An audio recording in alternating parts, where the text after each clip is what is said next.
Surround yourself with people who are smart and talented, and not be afraid that they're smarter than you. I want people smarter than me, because they're going to only make you look good. So as an administrator, it's all about learning. It's all about getting better. It's all about understanding that leadership is not about being the smartest person in the room. Any questions? And thank you, by the way. Footnote by way of information, Mr. Lopes mentioned Denise Garrison, who followed him as the principal. She was his assistant principal at Jack Britt. She's a graduate of our program and is down in Bluffton, South Carolina, Hilton Head, as the principal now. So I wanted to make sure you were aware that she was one of our graduates from the MSA program. Also, in the number of assistant principals through the years, you had something like 13 or 15 or so, and like 10 or more of them became principals at various levels, various schools, and that sort of thing. So that is an excellent track record to follow. And if you have choices, you don't always have choices. You want to work somewhere where you think you have a possibility, not just become the principal of that school, but to get a principalship somewhere. So let me just start off one question, but you be thinking of your question. What did you truly, you described some of this, but when you were interviewing people for assistant principal roles, what did you specifically look for? Well, first of all, it's really important that when I interview people, the first thing I did is I checked references. I wanted to make sure, who are these people? Remember I told you that if somebody said, oh, they worked really hard. Yeah, but I want to know how talented are they? What kind of teacher they were? Good teachers make really good principals and good assistant principals. So I wanted someone who was on top of it. And the other thing is, it was all about the relationship piece. You see, I already checked their references. I already knew they were top notch. I already knew that they were people who did extracurricular things, who had a good internship, who had a skill set, whether it was technology, whether it was coaching, whatever it was, they were at the top of the game. So then the interview process that I had in place was, how did I feel about them? Do I think they could have been a part of my team? Now, what I started doing towards the end is, because we had so many good candidates and they were so well prepared for interviews and they had good references, what I started doing is I would bring them in, especially if I had an opening in the summer, and I would bring them in. So I brought Zaletta Taylor, who's now the principal at Douglasburg, and I brought her in to actually work with me. I wanted to know, was she capable of working on this schedule if I gave her some instruction? So it was down to 2 people. So I brought Zaletta in for 4 hours, and I brought someone else in for 4 hours, and I put them to work. And they were pretty close. It was pretty even. And believe it or not, here's what got the job to Zaletta, when we talked about this. I'm like, God, these 2 are dead even. What do I do? Well, we were having lunch, and it was in a room at Jack Britt High School, and I said, someone call a custodian to get a trash can. And Zaletta goes, I'll get it. And she jumps up. Now remember, she doesn't know where anything is. She jumps up, she goes out there, she gets a trash can and brings it out. I thought, wow, I really like that. And that was the tipping point. Just that little thing there. And I know that sounds like, really? But remember, they were dead even candidates. Now, Zaletta did have an advantage because my wife knew her. My wife was the bookkeeper and worked with her. And my daughter knew her. And in fact, my wife told her to apply for the job, and she says, he's not going to hire me. He's got his choice. And my wife says, on the last day, she goes, you don't understand. Right now, I'm taking you to fill out this application. And on the last day, she filled out the application. So you just never know. So she thought I wasn't going to hire her because she had no experience. But guess what? Remember what I said? It's not about experience, it's about potential for growth. That's what I'm looking for.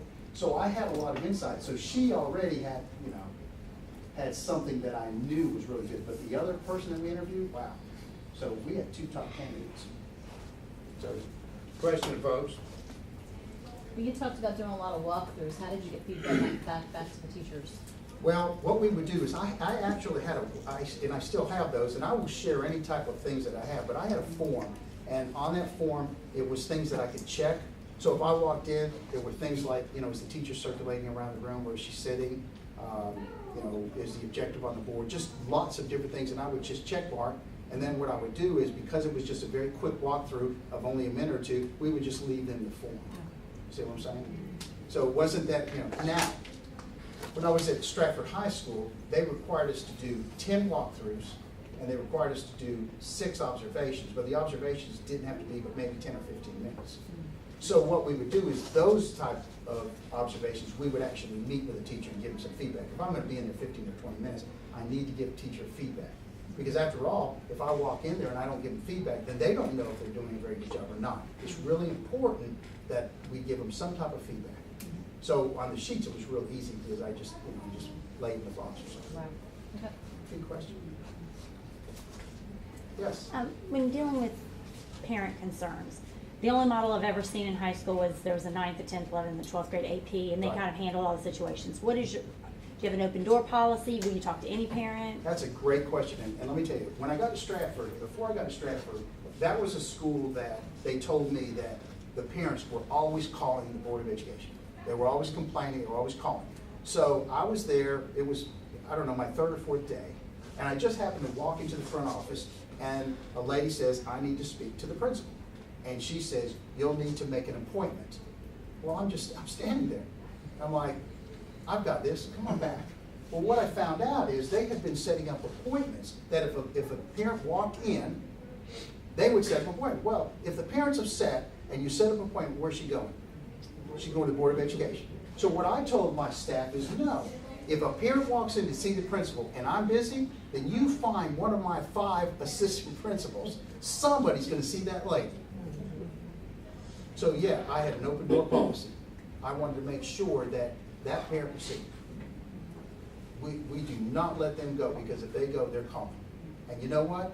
Almost every time we were able to diffuse the situation or handle the situation. And the parents really appreciated that. Because then it became, he's got an open door policy. Now, you know what? That's important as an administrator. Remember what I told you. Open door policy, which means if a teacher walks in and you're busy, and a teacher walks in, what do you need to do? You need to put that down and you need to say, how can I help you? Because you can always do that at home, but you're not going to have an opportunity to see that teacher at home. Mike? One of the things I'm grappling with is whenever positions become available and we start applying, because just trying to get a job, get your foot in the door, things that come up, say, within your area, I've talked to different people who said, I don't know if I would want to be promoted within the ranks, because then there's an awkwardness and people were our colleagues and we were cool, and now I've got to say, how do you, I don't for anything, but how was that for like Ms. Garrison? Okay, let's talk about that. So I had Ms. Garrison, who I hired as a teacher, who then I hired as an assistant principal, and then she became the principal. I had Ron Bean, who I hired as an assistant principal, as a teacher, who became an assistant principal. And so my point being is if I know you and you're already working for me and I know what kind of teacher you are, I know that you're loyal to me, why wouldn't I hire you? And believe it or not, here's the deal. When teachers respect other teachers, they're happy that you've been promoted within because they already know you. So it is not an issue. I was a teacher at Hillcrest. I became an assistant principal, so now I'm dealing with those teachers differently my 2nd year there. It was not a problem because the teachers know you, they know what kind of job you do. Now, hire someone who's not very good, what's going to happen?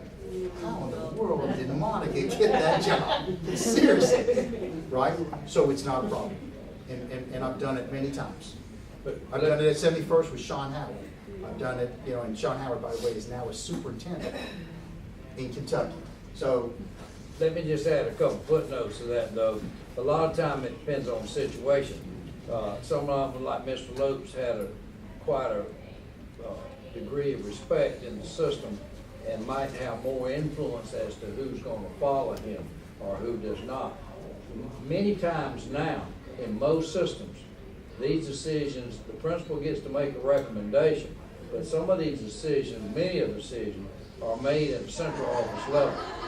By HR has some input into it, of course, the superintendent, 2 or 3 of them, but then the school board takes a lot of pride in getting involved in some of that.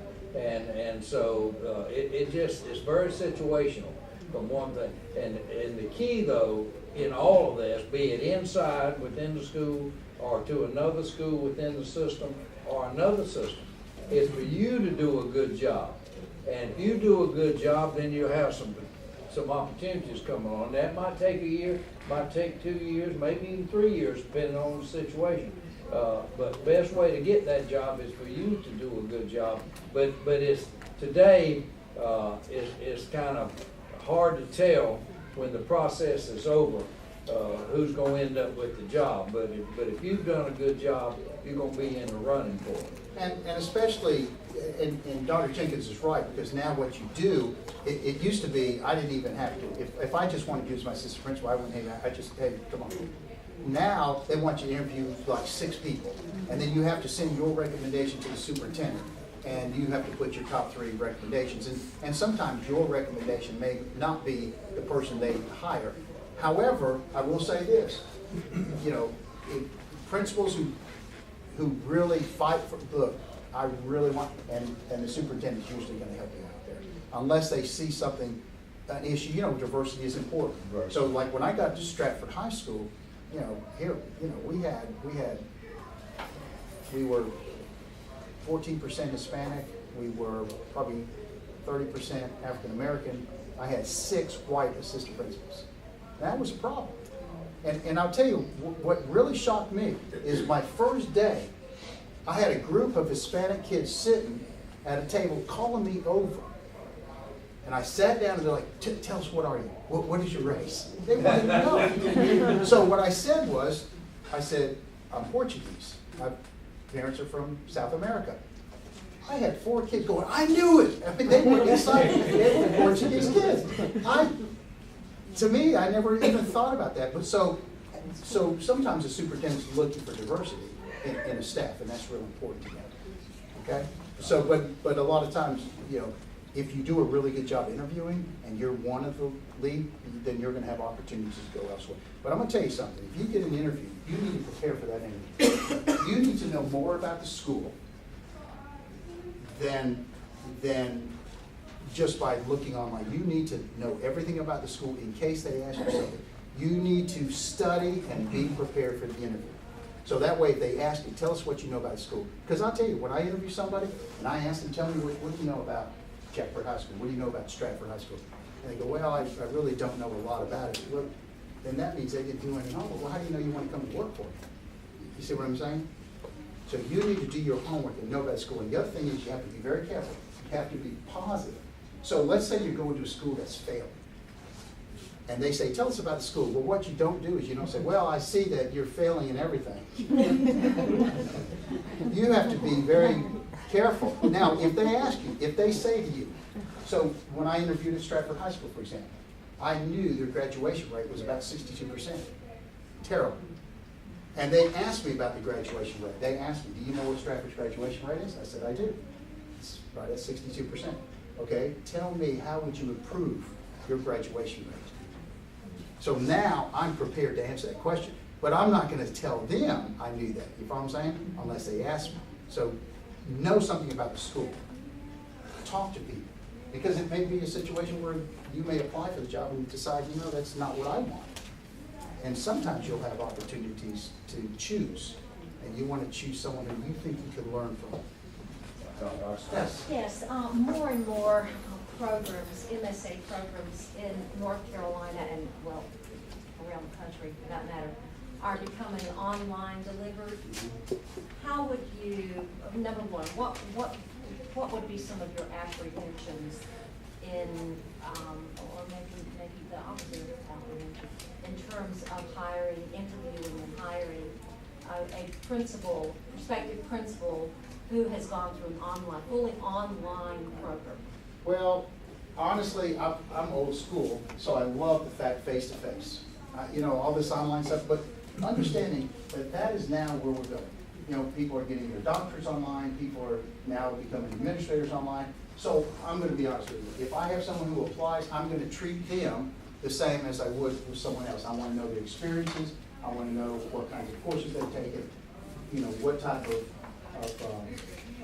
staff development they've had, what experience do they have with, and don't you have, where they have to work in a school or something? But they do full internship. Internship, And that's so what I they're would doing want to now. know about the internship. What internship did they get if they were online? So I would not completely strike them out, because what if somebody did a program online and they came in and blew me away in the interview? You So know? do you think your questions would be, your interview approach and questions would be more intense? No, I don't think they'd be more intense, because I have a specific type of interview process that I have, along with my assistant principals, and I think I would ask that question. Now, obviously, I've not had anyone interview that has been online, but I see that, you know, my son-in-law, you know, just finished his master's in computer engineering, and he did everything online. And as soon as he finished, not only did he get a raise, but he got a promotion. So, you know, we're going there, unfortunately, because I really like the face-to-face type of stuff here. You know, I don't want to do an online course. I don't even want to teach an online course. You know what I'm saying? I want to see. I want to know what's going on. I want to, you know. So, no, I wouldn't hold that against them. I would if they were fully certified. Other questions, folks? In reflecting back on all the years of experience, what are 2 or 3 real pros that you see about being a school administrator? Well, you know, teaching was what I loved, and I loved to teach. Best job I ever had. And I mean, listen, I was the principal at Jack Red High School. We were the #1 school in the state of North Carolina. We won the Governor's Real Deal Award. We've accomplished a lot. But as an administrator, you have an opportunity to affect more than just your class of kids. So if you're teaching 150 kids a day, that's who you affect, right? See, I never worried about what was going on in the school. I only worried about what was going on in my classroom at the time. But as a principal, you can affect 2,000 kids if that's the size of your school, or 1,500. So I think you have an opportunity to improve an entire school. Now, obviously, don't misunderstand what I'm saying. I never did anything by myself. Anything I've accomplished is because I had great administrators, thus the number of administrators who are now principals. I've had great teachers, thus the amount of teachers who are going and now becoming assistant principals and principals. So I really think that if I reflect, I'm glad I made the move. I'm glad I went and became an administrator, because there's so much more than just worried about 150 kids. Now you're worried about all the kids who struggle, identifying the at-risk kids and helping those kids, helping the AP kids and getting them into the college courses before they go to college, you know, those kinds of things. Yes? If you had enrollment that was increasingly declining, how did you approach this? Well, you know, a principal doesn't have, unless the enrollment's declining because kids in your district are moving out of your district to be at another school. So the question becomes, if that's part of the issue. So let's say that you have the best school in the district and they just hired the worst principal.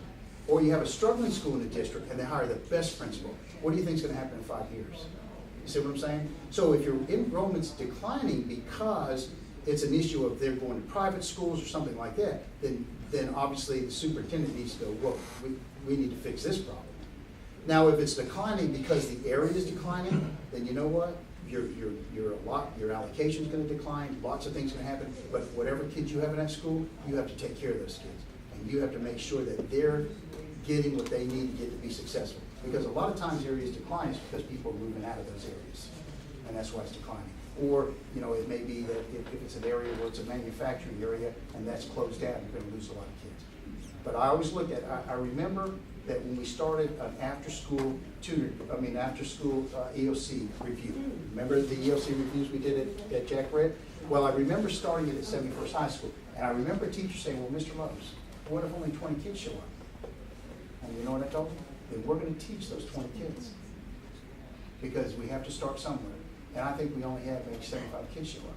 But then the next semester, we did it again, and we had 200 kids. And we started, and then we did it at Jack Ritter. We have 1,200 kids show up. It was crazy. You see what I mean? So if it's declining, you still work with those kids. You kind of figure out why is the area declining, because people are moving out of the area because of jobs or what. So.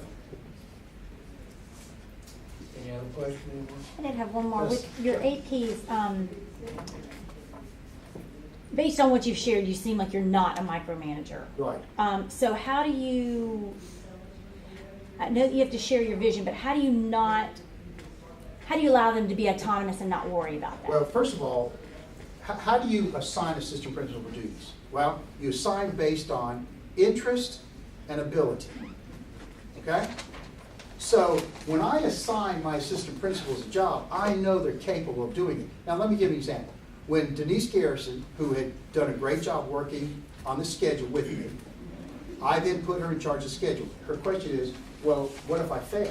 Well, I said, well, Denise, first of all, I'm not going to let you fail. So I didn't micromanage, but what I did is I had a hand in it. I was making sure and checking it up. So for example, if I put you in charge of something and there's a due date of November 5th, well, I'm not going to wait till November 4th to say, hey, what's going on? I'm going to just say, tell me what's going on, show me what you have. So I'm not going to micromanage you, but what I'm going to do is I'm going to follow up to make sure you know how to do it. Covey talked about that. And by the way, there's several books that I'm going to recommend, but Stephen Covey's highly effective people. Anyway, there's a thing in there where he asked his son to do the yard. And he would pay him. So he comes home on a Tuesday and the yard's not done. He goes, well, it's Tuesday, maybe I'll do it tomorrow. Then he comes home on Wednesday, it's not done. Thursday, she goes, well, maybe he's waiting for the weekend. Well, Saturday it wasn't done. So Sunday, finally, he goes to his son, he goes, you know, I'm paying you to do this yard, and you've not even started. And he said his son broke down and said, Dad, I don't even know where to start. So as a principal, we have to make sure our assistant principals know where to start. So if I'm going to assign you something, I'm going to make sure you have the ability and the interest to do that. And if you do, then it's my job to guide you to make sure you have the skills to do that, and then I need to be following up on it. Okay? And well, the second part of that then is you said that you wanted your APs to know everything you knew. Right. Are your APs required to also tell you everything that happened in their day, like every parent they dealt with or every situation? No. Okay.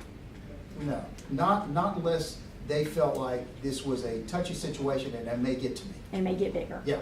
And you have to remember that there were times, and I can use this as an example, Sean Howard was amazing with people. And he's now a superintendent in Kentucky. Sean Howard could suspend a kid for 10 days, and the parents would come out thanking him. Oh, Mr. Howard, thank you so much. I really appreciate it. He just had that way. I had another assistant principal who might put a kid in school suspension for an hour, one period, and they go, I want to see the principal. I've got a complaint. So, you know, it's difficult, but again, you have to understand that different people handle things differently. So we have to know that. And it's my job to make sure that they know everything I know. So how do we do that? Well, first of all, we meet once a week. Every principal meeting I went to, I would take notes. I would have the secretary then type those notes and give them to my assistant principal. So they know everything I know. Any deadlines that I have, they know about it. We would meet as a group and we would go over the schedules, we would go over budget, everything I did, I made sure they knew how to do. Now the schedule, most schedules, we'd start in February, but it was really, the master schedule was built in June. Why was it built in June? Because we have failures and we have all these things we need to make sure all those kids are in the right place, fix those schedules, and then build a master schedule. Because if I have 30 kids who fail, say, geometry, well, that's a whole class.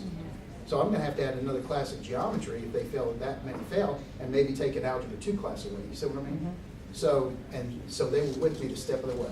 Now, remember, you have to show the initiative to do things. You have to ask, and you have to show me that you want to learn this. Okay? But my whole thing is, if they know everything I know, then that's going to make me better, and they're going to be able to help me with all the things that are going on. So if you have a parent who complains about something and they handle it, I don't need to know about it. If they feel like it's going to be a problem, they need to tell me because I don't want to be blindsided. You know? And we have all kinds of interesting stories. I remember a story where Denise Garrison actually came to me. She goes, Ms. Lopes, I've got a parent who's really upset. And I said, what's the issue? Well, she's wearing a shirt, and on the back of the shirt it said, friends don't let friends go to hell. Well, that was a Christian shirt. So Denise said, you can't wear the shirt. And the father says, well, I'll tell you right now, I'm going to take you to court on this. So I went in there, I said, all right, what's going on?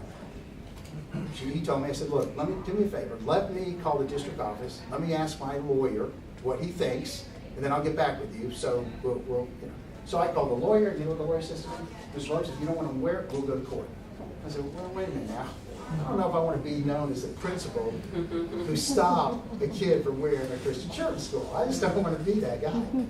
So he goes, well, then let him wear it. So, you know, I had a conversation with the parent. I said to the parent, on the back of the shirt, the word hell is larger than everything else. And so when kids see the shirt, what are they thinking? They're not thinking about it being a Christian shirt. They're just seeing that word. You might want to think about that, but I'll allow it to wear it. And then I had another situation where a kid wore a rebel flag. It was a coat to school. And I had teachers who were upset. I had kids who were upset. So I called the kid in. I said, you can't wear it. And the kid says, well, I'm going to wear it. I said, well, then I'm going to suspend you. I'm just not going to let you do that. There's too many people upset. So he takes it off. Well, 3 days later, he's got it back on. He says, well, my parents said, let's go to court on this. I said, great, I want to go to court on this because I want to be known as the principal who stops you from wearing this. I want to be that guy.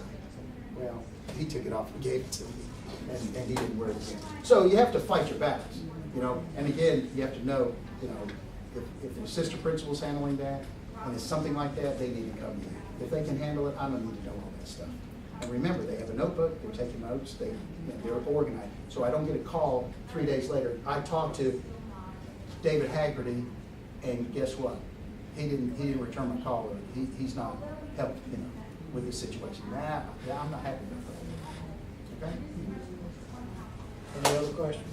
Let's give Mr. Lopes a big hand. So some of the books, 7 Habits of Highly Effective People, Good to Great by Jim Collins, and What Great Principals Do Differently by Todd Whitaker. Awesome books. Absolutely the best. So thank you again. I really appreciate it. Appreciate it. All right, we'll go ahead and take a break. 9, we'll be back in 10 minutes.